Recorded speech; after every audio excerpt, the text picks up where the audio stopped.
下象棋居然不出车，仅用马和炮就将对方拿下，那必定是邪门招法。各位棋友，今天继续为大家介绍金钩炮。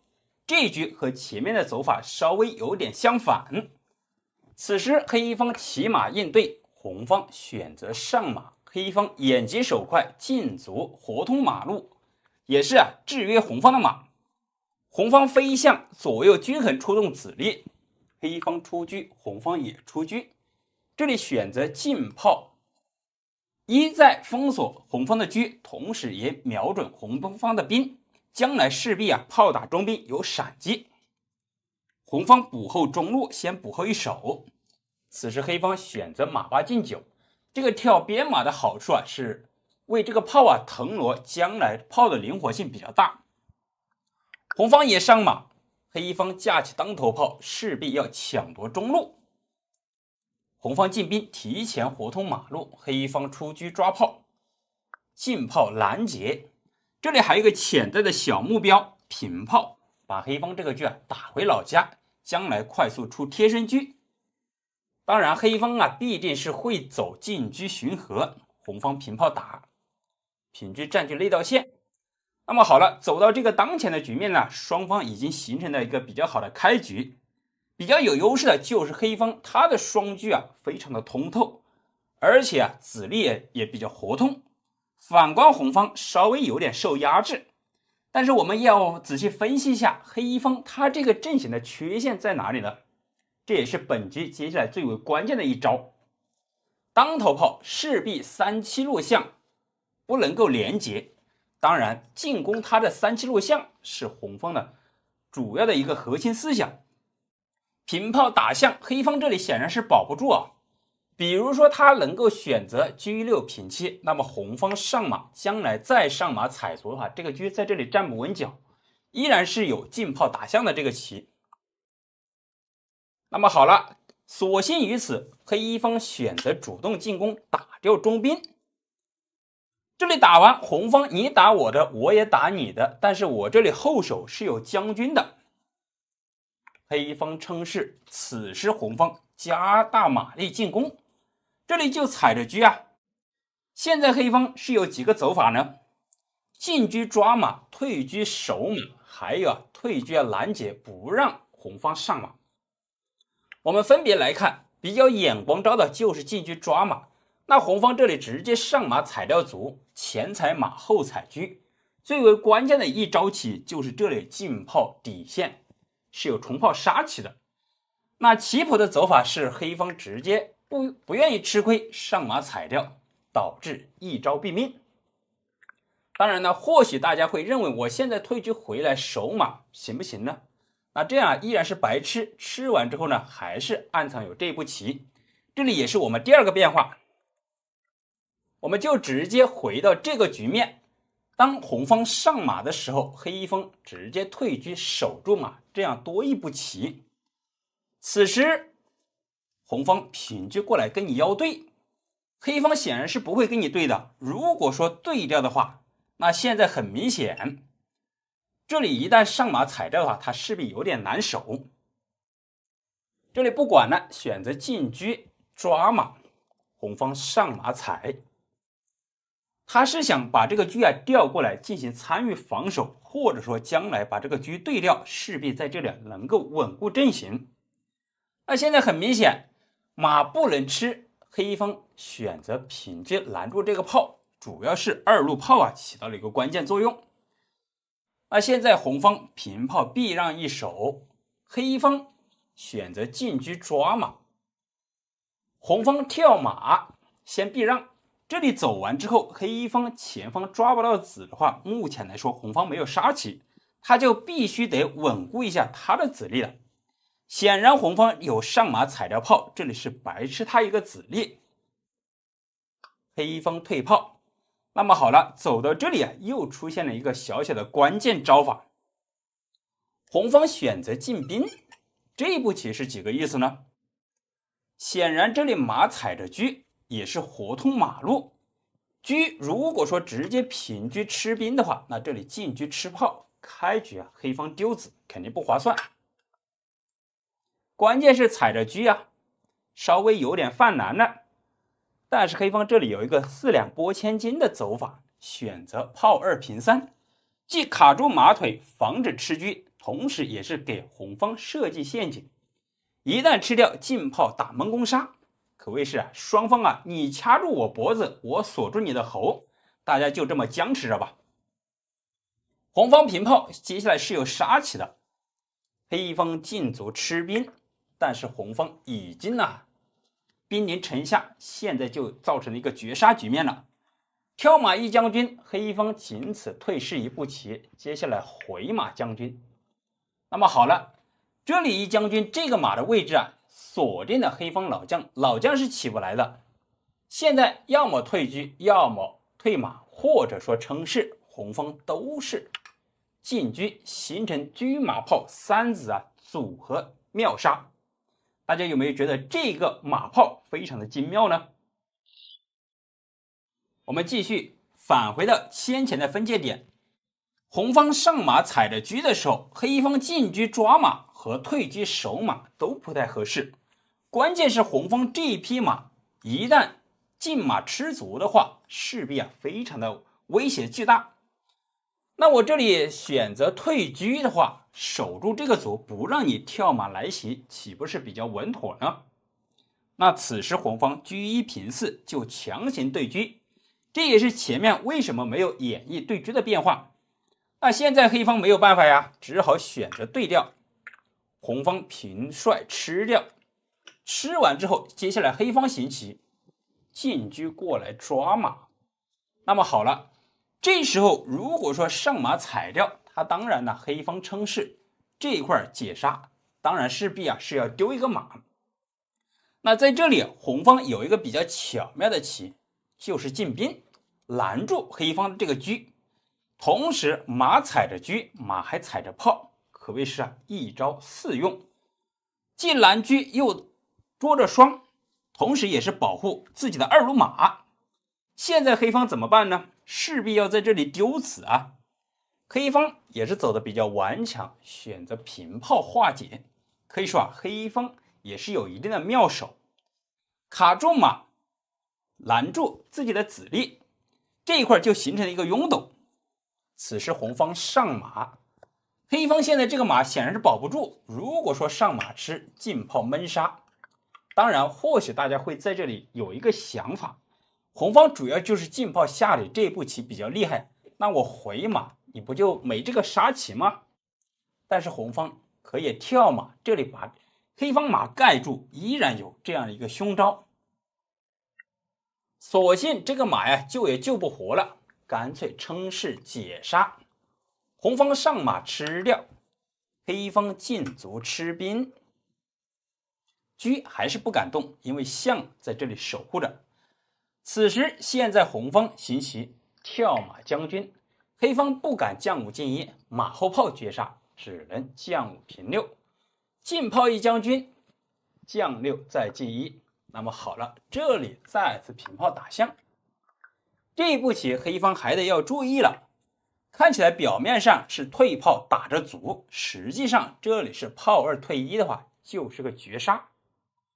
现在老将动不了退不下去，中路来的话，马后炮只能选择称士解杀。大家在这里再次分析一下，如果说你是红方的话，接下来如何巧妙运子呢？这个思想观点非常值得我们借鉴。现在黑方的阵型很容易平炮在这里实行一个闷杀，于是红方选择退炮打车。可以说醉翁之意不在酒，而是在于平炮闷杀。黑方可以说左右为难，要逃着车又要防止被绝杀，只好选择退车一步，将来平车挡住。此时红方可以说这步棋走的稍微有点欺负人，正好是趁你这个车不能有分身之术，进车吃掉你这个炮。黑方也不敢吃车，索性平车先将一军平帅。此时黑方在这里显然已经吃亏了，于是黑方又新生一个妙计，马三进二。这一步棋既挡着红方这个车，不让他参与战斗，同时也是引诱红方退炮打炮。一旦交换进卒的话，这里势必借助这个2路马的优势，这个卒必定能够夺回失子。哪曾想红方不上当啊，上马踩着车，你吃我炮，我吃你车，看你哪一个重要。黑方这个车他又不敢离开内道线，一旦离开红方平炮，这里一将军的话，这个车又得走回来，上马就踩掉了。他没有办法，只好选择进车拦住这个炮。此时红方进炮，这里一将军，黑方退将。那么好了，感觉现在要进车吃马呀，但是黑方有退炮跟你打了交换。红方是有杀先看杀，先把这个炮走开，保留前方的进攻实力。现在要吃着马，黑方怎么办呢？马又不能闪开，进车就是绝杀，只好选择平卒挡住。红方吃掉炮，吃完之后，这里车还是有绝杀，再平卒挡。此时再来一个折返，看起来这几步棋稍微是重复棋，但是有非常大的寓意。平卒挡住，此时再来一个平车，G8平6，你现在这个卒跟不过来了吧？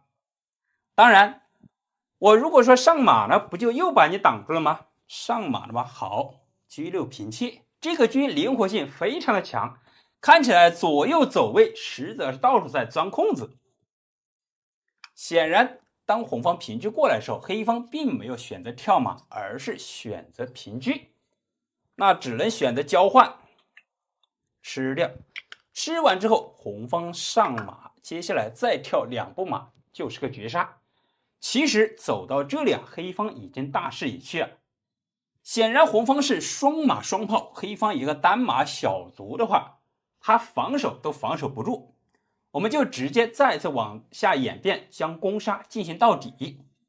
黑方回马守住，不让红方跳马过来。此时红方出帅，目的是平炮打掉你的士，趁老将动不了，这个阵型不好挪动。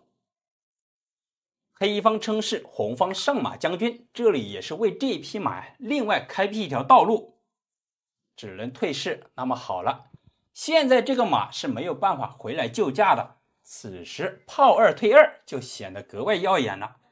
即便是黑方回马的话，他也是够不着一炮绝杀。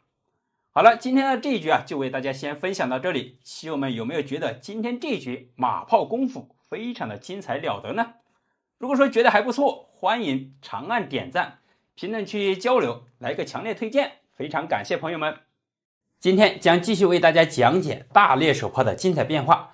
那么大猎手炮为什么如此变化之多呢？主要是它的进攻思维双方成一个对称子力阵型，都是非常有力的强攻强打。好，我们这里话不多说，就直接进入开局，延续前面视频的内容。红方当头炮，黑方也当头炮。此时红跳马，黑方马8进9，红出车抓炮，黑方平车。前面呢我们就不做过多讲解，直接走到分界点。有疑问的朋友可以结合前面视频一起观看一下。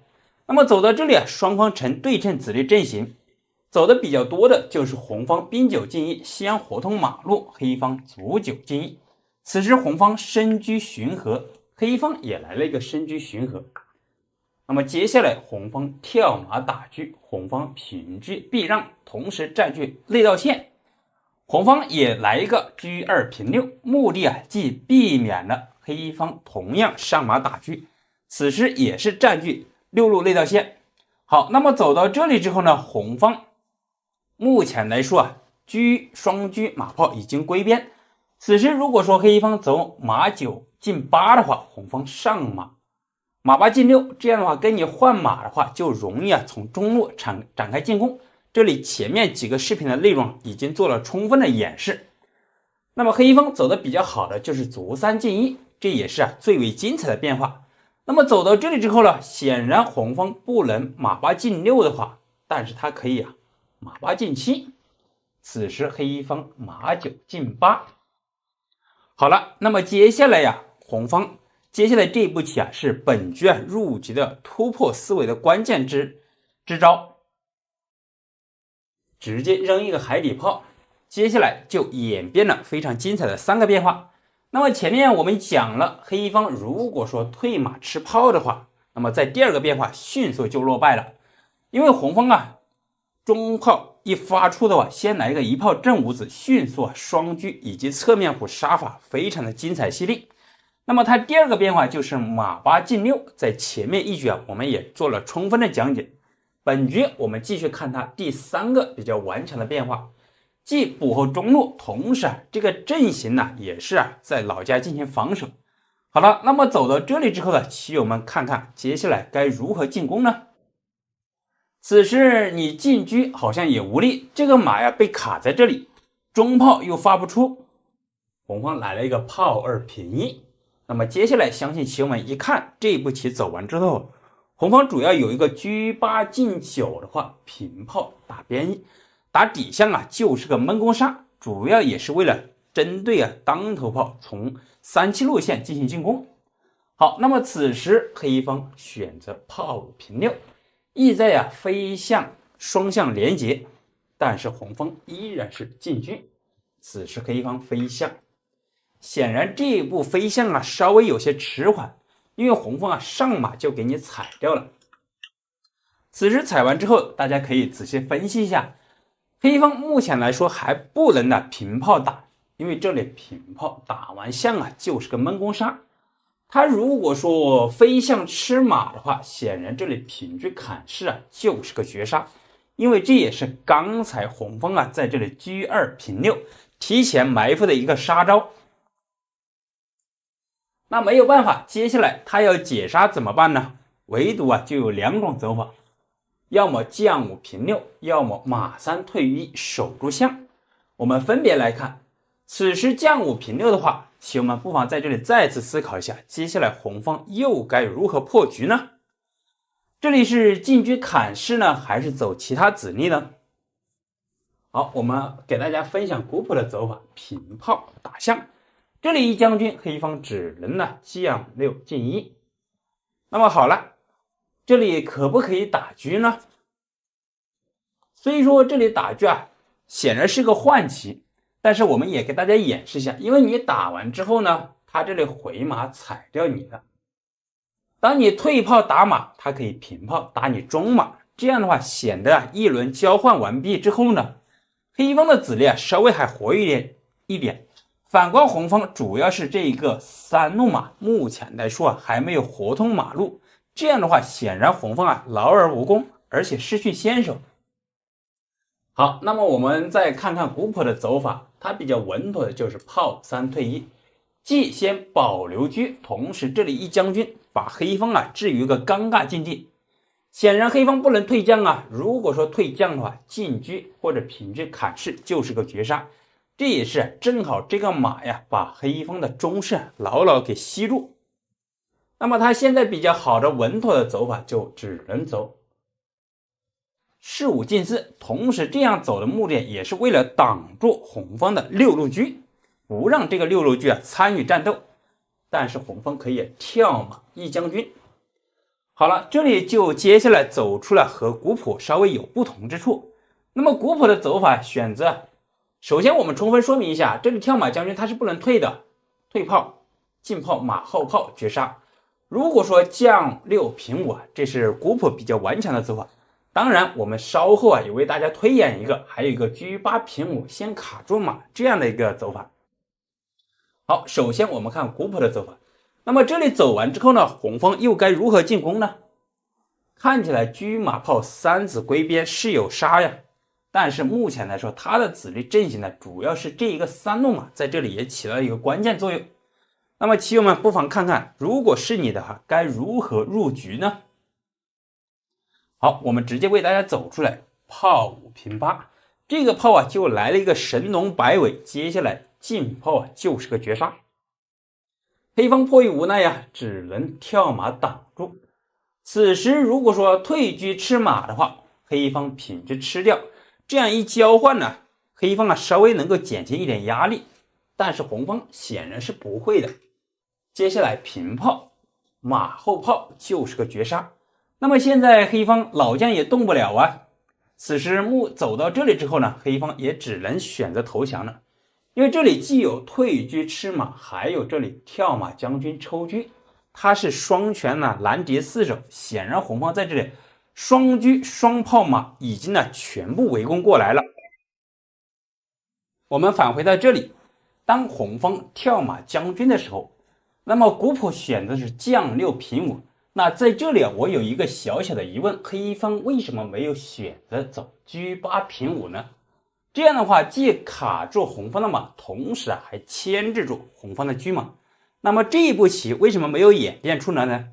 实则经过推演呢，红方依然可以平炮，接下来进炮下来，依然有比较厉害的杀招。那么此时黑方上马挡住，这里也是引诱红方退车吃马，黑方平车吃马进行一个交换，减轻压力。但是走到这里之后突然会发现红方他完全可以弃子进炮打车，黑方这个车走不开呀，不然的话就会被打死车，他也只好选择平车吃马。那么好了，在这里有一个巧妙的构思，就是当你吃完马之后，红方可以退车将军。此时大家就会发现黑方在这里是必丢一个大子。首先说明老将下不去红方的炮正好利用黑方的这个车形成一个炮架，对底线实行一个封锁。那么他要么退士，要么车4进1挡住，这样的话白吃一车。如果说退士的话，那显然依然是进车砍底车，这样的话也是一个小小的巧妙的引诱战术。所以说黑方古朴在这里并没有选择这个走法。我们返回到先前的局面，那么前面黑方将5平6逃将的时候呢，主要是黑方的3路象受到进攻，这样的话也是红方的突破点。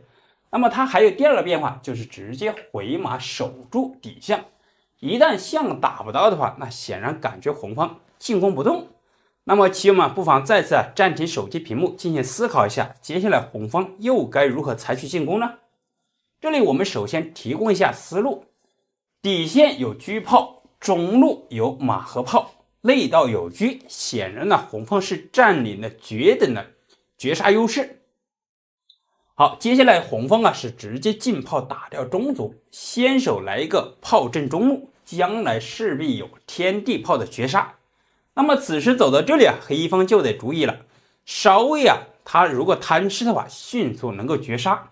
首先我们把这一个简单的变化为大家走出来，如果黑方平炮打马的话，那么红方杀招已至，然而黑方却还不知道。那这个杀招棋友们也不妨再次思考一下，初级棋友可以稍加学习和借鉴一下。红方可以弃车砍掉底士，这里来一个将军，黑方仅此将5平4。那么好了，相信走到这里棋友们就会发现，接下来只需要走一步棋就是个绝杀无解了。红方只要车8退1的话，用炮底线将军，使得黑方的象有象无处飞，同时退车也是进行一个封锁下二线，这样的话实行一个有象无处飞的单车炮就能够绝杀。所以说在这里黑方不查的话很容易落败。黑方不能吃马的话，那只能选择逃命。他比较顽强的就是将5平6，接下来就进入了今天非常高级的残局绝杀手法。那么棋友们不妨再次观察一下黑方目前这个阵型红方如何采取快速攻杀呢？首先我们可以分析底线有车炮牵制，那么现在这个马接下来他平炮打掉，但是大家会发现前面很多残局杀法之中一旦马在中路巷口的时候，中路有士的话，老将被定住，而且他这个士牵扯走不开，红方可以大胆的进车砍掉士。这里一将军，黑方只能选择将6进1。此时如果说平车吃掉也是可以的，这里吃的话，你现在还不敢平炮打马，因为退车就是个将军，同时这里形成了双车错绝杀。你平炮或者说进炮打掉士，我们都是可以白吃炮再吃马，这样的话这个棋相信黑方也是可以不战自降的。好，那么这里胡普就为我们演绎了更加绝妙的精彩杀法。那么我们也为大家走出来，红方并没有选择吃车，而是选择退车接下来平车砍士，同样有比较凶狠的杀棋。那么黑一方又该如何进行防守呢？此时破士是关键的。如果说退炮的话，红方可以退双车抢士。当然呢，可能有朋友也会认为这样行不行呢？实则这样的话纯粹是一个眼光招，因为红方同样是退车这里既有打死车，同时还是抢中士。那么好了，我们继续看它比较顽强的走法，就是马一进三。这步棋可以说是顽强中的比较狠的走法，可以说是回马踩车，进马回马守住中士，还有进马踩中炮，可谓是一招三用。那么接下来看看红方有没有这个胆量开始破局杀法呢？这是今天最为关键的时候，也是最为高级的一个残局杀法。棋友们呢，不妨再次暂停一下手机屏幕，可以思考一下，看看你能不能想得出来呢？好，我们也给大家分析一下，本局如果说进攻采取攻杀的话，破掉中士是迫在眉睫的关键点。红方平车砍掉中士，这里一将军弃车。如果说黑一方退将的话，平车砍象就是个绝杀。那么他唯独仅此一步，就是回马吃掉。那么难道红方在这里进行失算了吗？是不是后续没有杀招呢？实则在这里红方已经经过巧妙计算，完全把杀法运用了炉火纯青。退炮一将军，黑一方老将首先说明不能退如果说将六退下去的，正好前面我们有讲过，这个马在这里，黑一方这个马走不开，平车砍象就是个绝杀。他也只能把马跳开，仅此马五进三。此时看起来还吃着车和炮，但是红方退车一将军，黑一方就只能成一个绝杀了。老将下不去也只能再次回马。此时大家就会发现，这里天地炮依然形成了一个完美的阵型，平车吃掉。再次一将军，黑方只能将六退一。那么好了，走到这里之后呢，黑方目前来说红方还稍微要注意一下，感觉这里再次进去一将军，黑方将六进一，好像可以平车一将军，黑方吃掉，然后你再跳马的话，把这个老将给卡死了。但是你平车底线将军的时候，黑方可以退炮打车，这样的话还为他老将上三楼留出一条逃生道路。那么比较精准的一步棋就是跳马，就来了一个将军绝杀无解了。所以说我们在残局攻杀的时候，不仅要凶狠的手法，同时还有胆大心细的思维。好了，今天的残局杀法比较高级，也为大家只介绍到这里。如果说棋友们觉得还可以，欢迎评论区点赞来个666支持，非常感谢。各位棋友，从今天开始起，将为大家系列讲解金钩炮的合集内容。首先问棋友们一个问题：金钩炮属于是正统布局还是邪门招法呢？我们在前面有提到过，红方第一步金钩炮、过弓炮、当头炮、视角炮、足底炮，唯独这个金钩炮在正统布局里面没有排名。那肯定朋友们会认为它就是不是邪门招法呢？但是在邪门招法里面又挂不上号，那究竟如何呢？而且它又有这么响亮的一个名字。那么今天我们就为大家分享金钩炮的优缺点。红方第一步金钩炮，黑方当头炮应对。此时红方就直接进炮打掉三卒。这一步棋相信初入棋坛的朋友可能会认为红方这一步炮不轻发。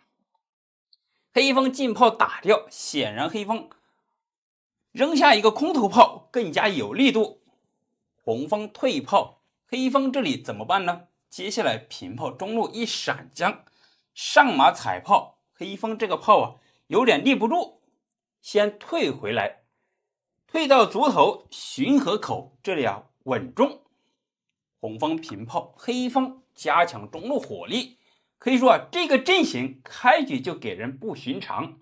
接下来黑方只要平炮闪开的话，抽双车都是可以的。但是红方可以抢先下手啊，双炮打双底象，可谓是双方你争我抢，看谁速度快。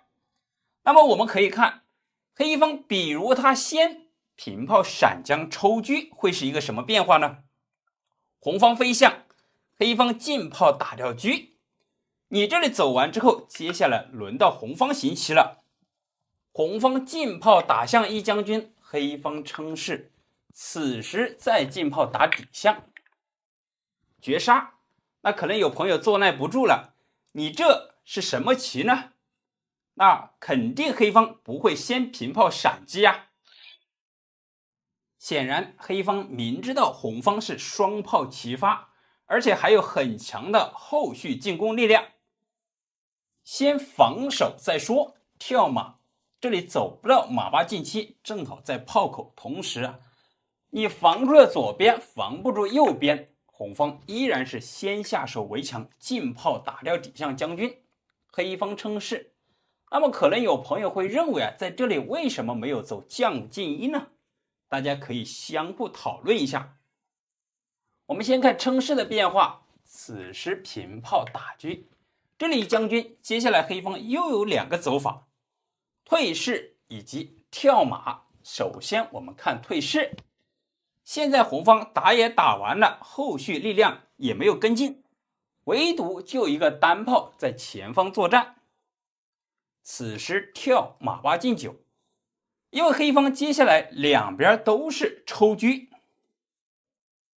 轮到黑方下手了，平炮将军，红方飞象，此时进炮打车。打完之后，红方快速出车，黑方也出车。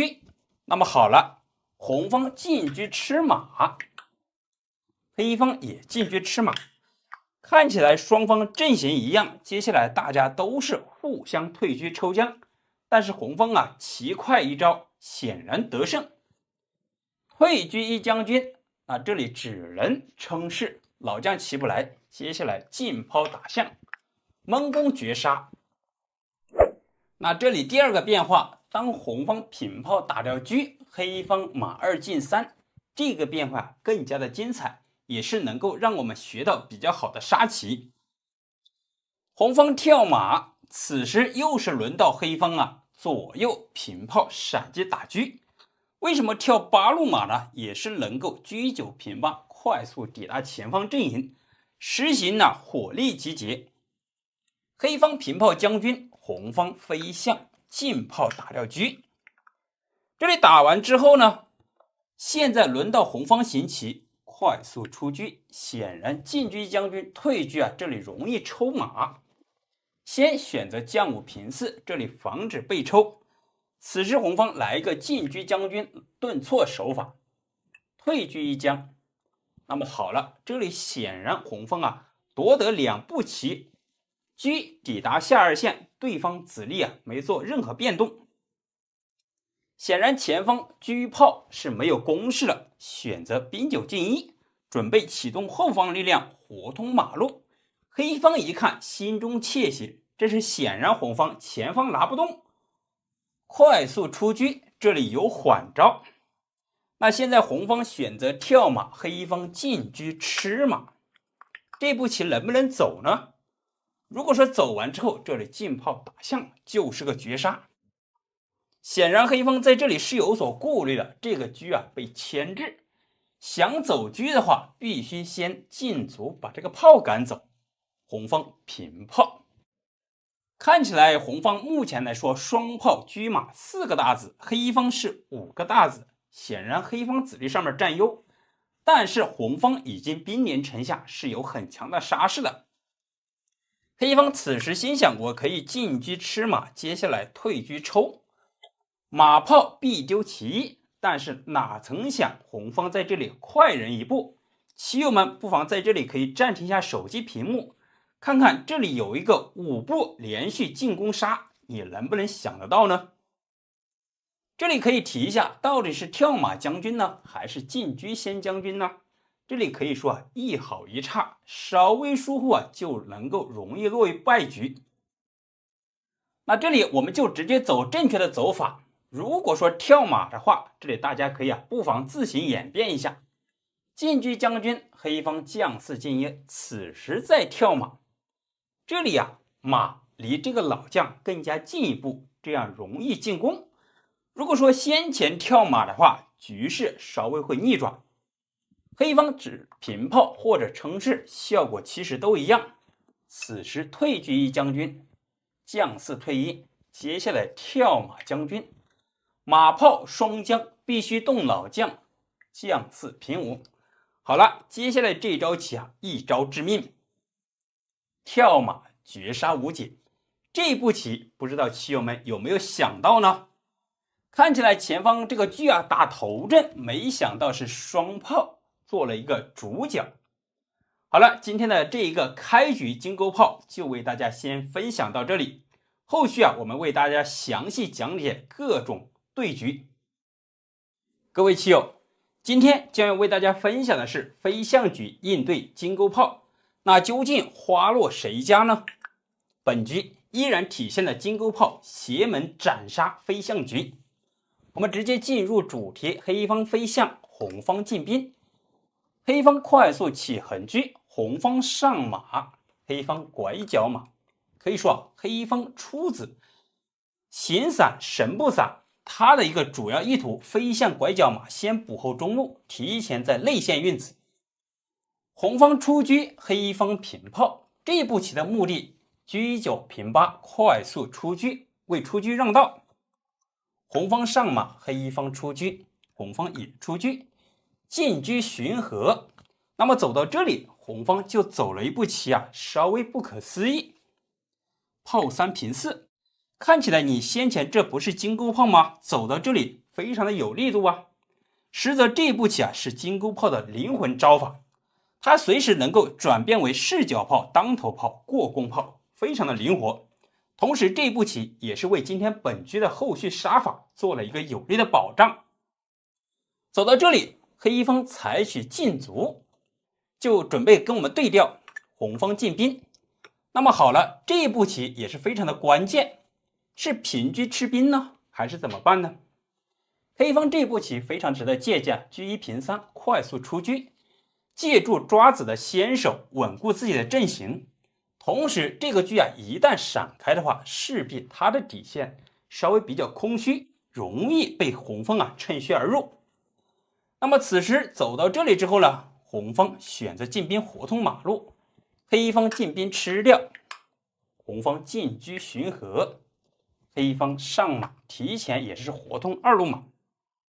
接下来就进入今天比较精彩的棋局了。红方上马打车，黑方这个车仅此一个位置，平车到4路线。那么好了，感觉双方子力目前来说各有优势。黑方的前方是形成霸王车，后方还有弹子炮，可以说它形成了一个双层防护。那红方又该如何突破它的层层防线，直取黑方的老将呢？接下来比较关键的一步棋，平车过来，前车后炮，势必要在这里得子黑方跳马避让，此时感觉进炮打士的话也还不错，将来再甩到边路，全部都围攻上来。但是这里霸王车随时能够形成一个拦截，况且这个马挡着长兵器车和炮，势必有点不妥。一旦你打完之后，7路马容易受到进攻。此时一招见血的招法就是上马踩着边卒。这步棋从侧翼开始出击，踩着黑方这个炮。那么好了，黑方这里选择炮7平8，反手来一个打车，看起来这步棋很不错他在这里有一个意想比如红方平炮闪开的话，那他这里上马截成弹子炮，前方有双车，不怕你这里进攻，感觉非常的稳妥。但实则在这里红方是有巧妙的手段的，上马就有一个杀棋，进车砍底士。黑方选择称士，先稳固一手，此时红方再平炮。那么好了，这里你就没有担子炮，同时这里车吃着黑方这个炮。那么好了，走到这里就是今天的分界点了。黑方这个炮就比较尴尬，它有3个走法。比较眼光着的平车过来跟我们对车，第2个走法炮8平球闪开，第3个走法炮8进2，形成了双车保炮，也是拦截后方的子力。我们首先看第1个走法，平车过来对车，那红方果断接受对车，黑方吃掉。吃完之后，红方在这里果断进炮打掉士，直逼黑方9攻。黑方现在怎么走呢？退士不敢吃，进车砍士绝杀。关键是红方的这个3路马在这里起了一个灵魂的作用，为后方的进攻起了一个主要支撑。马4进3就显得格外有力度，既跳了一个非常好的相位马，同时炮打着马，士吃着炮，看起来2个马炮必得其一。但是红方这里是有先手的，反手来一个平炮打车，锁定胜局。那么棋友们看一下，为什么红方在这里就已经决胜了呢？首先说明，你现在这个车，如果说车一旦闪开，或者说平炮走开的话，那么好了，进车就是个绝杀。想要老将不被绝杀的话，那这个炮打的这个车一丢，也是玩完了。我们返回来继续看黑方第2个变化。那么我这里把这个炮闪开，不就很好吗？那红方大军压境，接下来双车夺底士就是个杀棋。黑方来了一个退象，目的当你平车吃象的时候，它可以平炮打掉马，一旦马打掉，减轻后方的威胁。哪曾想红方这里这个炮起到了关键招法，进炮打掉。这里打完之后，打象闷攻绝杀，仅此一步飞象。那么好了，接下来进车卡象眼，依然打象有闷杀，将5平4，进炮打掉将军。打完之后，如果说将4进1的话，跳马就直接来了一个绝杀，非常的简单而且快速。当然他这里还有一步缓兵之计，马4退5，退马挡枪，先挡一步。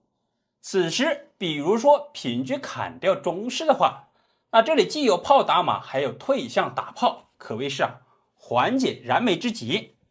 但是红方这一步棋走的比较巧妙，上马3先踩掉中士，接下来回马的话便有杀棋。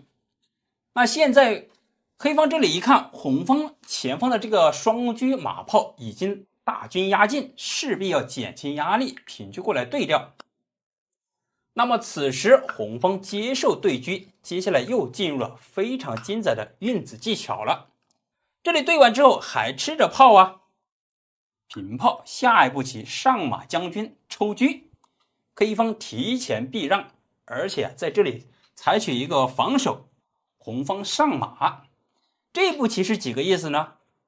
上马将军挡住车，同时这里将军黑方仅此平炮挡住，再有跳马的话，马炮双将绝杀，黑方进车先卡住马。那么好了，棋友们在这里可以进行再次暂停手机屏幕思考一下，比如你是红方的话，接下来你会走哪一步棋呢？这里可能招法走的非常的多，比较关键的一步棋就是退炮，不知道你有没有想到呢？因为这里车吃着马，显然这个马不能够前方去进攻，退炮回来的目的很简单，平车吃马重炮绝杀，平车吃炮上马将军，再有上马马炮双将绝杀，黑方没有办法，仅此将4进1。此时平炮将军，平将吃掉，退车绝杀。大家有没有觉得这个招法也是非常精彩厉害呢？让你红方这个车被称之为做了一回累死车，既不能吃马又不能吃炮，同时在这里还要拼命的防守，然而也来不及了。看来前面两种方案都是有些草率了。那么我们继续看黑一方炮8进2，双车形成了一个双保，形成了铜墙铁壁。那红方又该如何巧妙入局呢？这里红方不着急，先飞了一个象，下一步棋就有强行进炮打底式，这里后方城墙稳固。那现在黑方有几个走法也是比较精彩的，感觉这里要进炮打士，能不能平炮挡枪呢？看起来也很不错啊。一旦对调之后呢，那这里就没有杀棋，但是红方完全可以先上马踩车，黑方这个车就比较尴尬了。如果说车4进5的话，进兵吃着车，那这个车啊就白白牺牲了。比较好的就是进车，那车一旦闪开的话，无论是进还是退，那这里都是进炮打炮，白得一子。显然这步棋不能走。好，我们返回来，这里黑方又有两个走法，平炮跟我们对调炮，一旦对完之后呢，这里少了一层压力。同时还有第二个走法，选择马4进2，意在平炮打马。可以说啊，既有从后方开始着手，也有从前方主动邀对。我们分别来看，首先第一个变化，平炮的话，那红方果然是要打掉，不打的话他退炮打马呀。黑方进卒吃掉，接下来红方来了一个略施小计，进车。这步棋啊，逼近9宫是几个意思呢？黑方退炮打车，那你这步棋岂不是白走吗？那么好了，此时平车砍中士，来了一个小刀剜心，现在敢不敢吃呢？如果不吃的话，将5平4，那这里上马踩士的话，马和车啊就已经破掉了9宫。当然非吃不可，称是吃掉。哪曾想这里就杀招已至，进车将军退象吃掉，退士当然也是吃掉，绝杀无解。来了一个弃车钓鱼马杀法。我们继续看第3个应对方案的分支变化。黑方上马意在平炮打掉红方这个7路马，因为红方这个7路马对这一块的威胁太大了，可以说眼中钉肉中刺。红方回马避让一手，同时还踩着车，黑方退车捉马，红方进车看守。那黑方一看我这里平车的话，是不是红方要在这里丢子呢？实则不然，红方这里有一个进炮打卒，形成车马炮3子互相连保的模式。那现在黑方啊，他还不敢轻举妄动，比如黑方随便走一步棋的话，红方有进车卡象腰，平炮打车，闪击绝杀。那黑方这里稳妥起见，选择进车压制，压制红方这个马也是显得不错的一步棋。当然这里红方走的比较稳妥，先进兵威胁黑方这个炮，也是把红方这个2路车啊做一个备用方案，启动一下这个力量。黑方仅此选择退炮，形成弹子炮，将来还能够实行一个回防。此时红方进车，目的进炮绝杀，黑方平炮挡枪。那么好了，黑方非常的寄希望于红方能够上马踩着炮，他再平炮打过来，缓解杀棋。但是哪曾想红方这里来了一个兵贵出奇啊，进炮打掉底士。因为红方始终都有这样一步棋，那黑方现在敢不敢吃呢？如果说退士吃炮，进车双车夺底士绝杀，他这里还守不住。那没有办法，那我退车吃马。此时红方平炮甩边，当然这里还有一个走法，进车到底线的话，他有象无处飞呀。平炮甩边，下一步棋进车底线就是个绝杀，炮挡住车，他挡不住炮，挡住炮的话挡不住车，黑方也没有办法，临死之前再吃一个吧，进车绝杀。那么好了，退炮吃掉，退士一路吃到9宫之家，形成双车错杀法。好了，棋友们，今天这局啊，大家有没有觉得飞刀不断，而且陷阱重重呢？全是精彩的运子技巧和大杀招。棋友们如果觉得还不错，欢迎长按点赞，评论区交流一下，非常感谢。